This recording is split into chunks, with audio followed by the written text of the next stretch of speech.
Bonjour à toutes et à tous et bienvenue dans cette nouvelle vidéo où je vous propose un exercice d'étude d'une fonction comportant un logarithme népérien. On considère la fonction définie sur 0 plus l'infini par f de x est égal à ln de x divisé par x.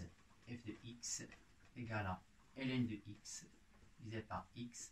Et on vous demande d'étudier les variations de f sur l'intervalle 0, 5. Avant de commencer l'exercice, il y a une précision. Je l'ai déjà expliqué dans les autres vidéos. Mais pour ceux qui n'ont pas regardé peut-être mes vidéos, donc je l'explique encore une fois. Donc il y a une précision à faire sur ces deux intervalles. Donc dans l'énoncé, vous avez deux intervalles. Vous avez l'intervalle 0 plus l'infini et vous avez l'intervalle 1, 5. Donc l'intervalle 0 plus l'infini, on dit que la fonction est définie. Donc c'est-à-dire que c'est le domaine de définition de cette fonction.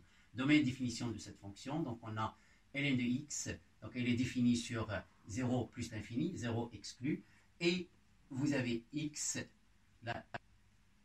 le x, donc il doit être différent de 0, parce que pour x est égal à 0, cette expression n'existe pas. Donc le domaine de définition de cette expression, c'est 0 plus l'infini. Et qu'est-ce qu'il représente l'intervalle 1, 5? L'intervalle 1, 5, ça représente, on vous demande étudier la variation de f sur l'intervalle 1, 5. Ça représente le domaine d'étude. Attention de ne pas confondre entre le domaine de définition et le domaine d'étude. Alors le domaine d'étude, on vous demande d'étudier la fonction que sur l'intervalle 1, 5 et non pas sur son domaine de définition. Donc 1, 5, c'est une partie du domaine de définition. Et dans le tableau de variation, attention de mettre le domaine de définition. C'est pas juste, c'est faux de mettre que x varie de 0 à plus l'infini. Il faut mettre que x varie de 1 à 5. Donc, vous dressez le tableau de variation seulement pour des x qui appartiennent à l'intervalle d'étude qui est 1, 5. Donc là, passons à la question, étudier les variations de f. Alors, pour étudier les variations de f, donc il y a trois étapes classiques. D'abord, il faut déterminer la dérivée. Deuxième étape, c'est étudier le signe de cette dérivée. Et troisième étape, c'est dresser le tableau qui résume les variations. Donc, je l'ai dit plusieurs fois dans mes vidéos. Donc là, c'est la 4e vidéo ou la 5e vidéo que je fais sur étudier une fonction.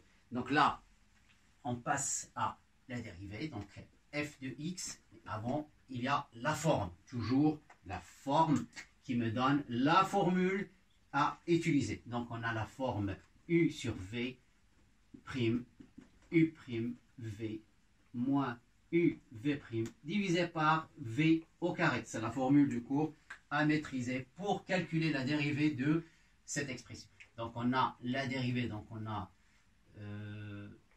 est égal à u sur v.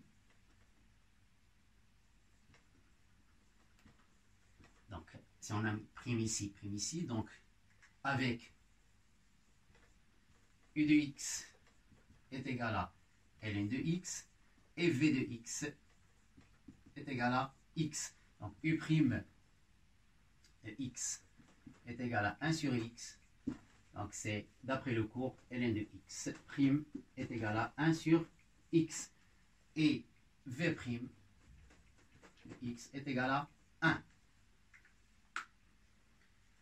Donc, f prime de x, j'applique la formule, ça fait u prime v, donc, et u prime, donc ça fait 1 sur x, x moins v, u, v prime, donc ln de x fois 1, divisé par x au carré.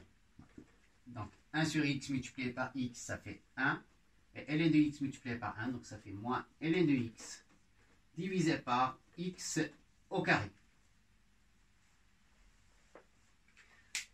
Donc, on a fini de trouver la dérivée. Donc, la dérivée est égale à 1 moins ln de x divisé par x au carré. Donc, maintenant, on passe à l'étude de signe de la dérivée.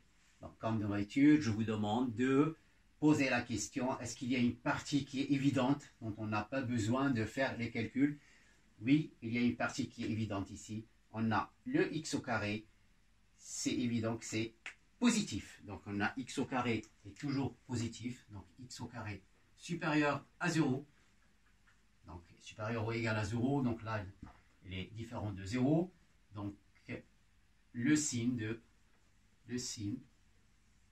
donc le signe de f' x est celui de 1 moins ln de x. Donc, étudier le signe de f' revient à étudier le signe de 1 moins ln de x. Donc, qu'est-ce que veut dire étudier le signe de 1 moins ln de x? Il faut dire sur quel intervalle 1 moins ln de x, 1 moins ln de x, il est supérieur à 0 ou inférieur à 0. Donc là, je commence par supérieur à 0 et par déduction, je peux en déduire sur l'autre intervalle qui est inférieur à 0. Donc 1 moins ln de x est supérieur à 0, donc implique que ln de x, donc je vais isoler Lx, donc ln de x est supérieur ou égal à moins 1, n'est-ce pas? Le 1 passe de l'autre côté et devient moins 1, et on a moins, donc je vais multiplier par moins 1 des deux côtés, et l'ordre va changer. Donc ln de x est inférieur à 1.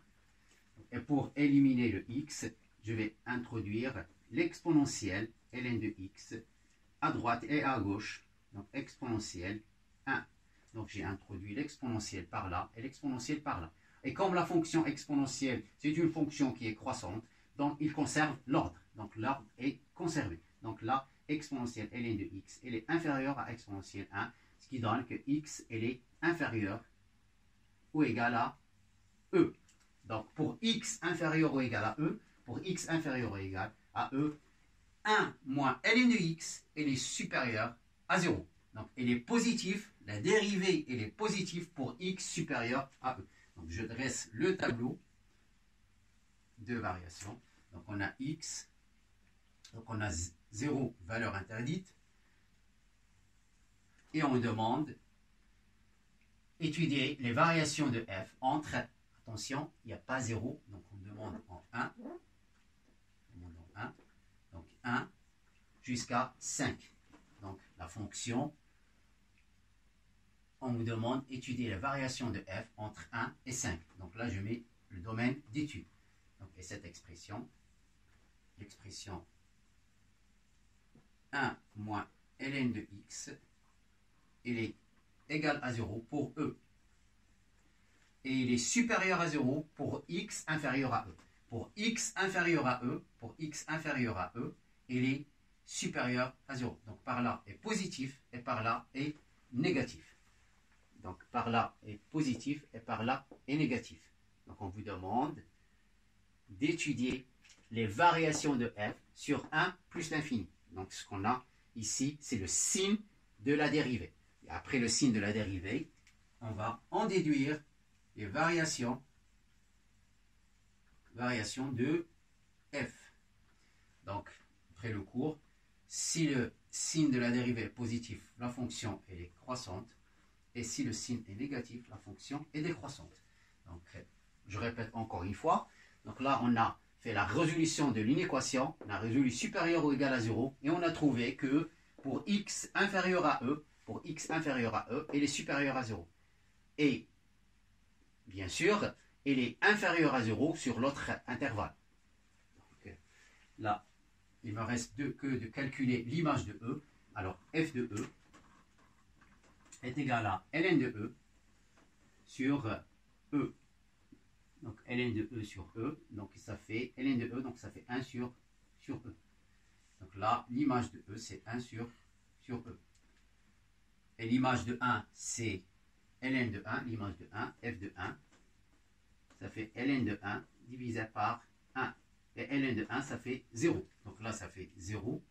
Et ln de 5, f de 5, est égal à ln de 5 divisé par 5. Donc ln de 5 divisé par 5.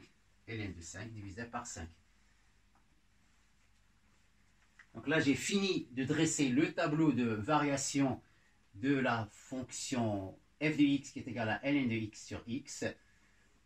Donc, je vous conseille d'utiliser la calculatrice pour vérifier ce tableau. Donc là, moi j'ai utilisé GeoGebra et j'ai tracé la courbe et on voit bien que le tableau elle est en accord avec la courbe. Pourquoi? Parce que la courbe, la fonction, elle est croissante entre 1 et e et elle est décroissante entre e et 5. Elle présente un maximum en e. Donc j'ai fini la correction de l'exercice. Merci et à la prochaine vidéo.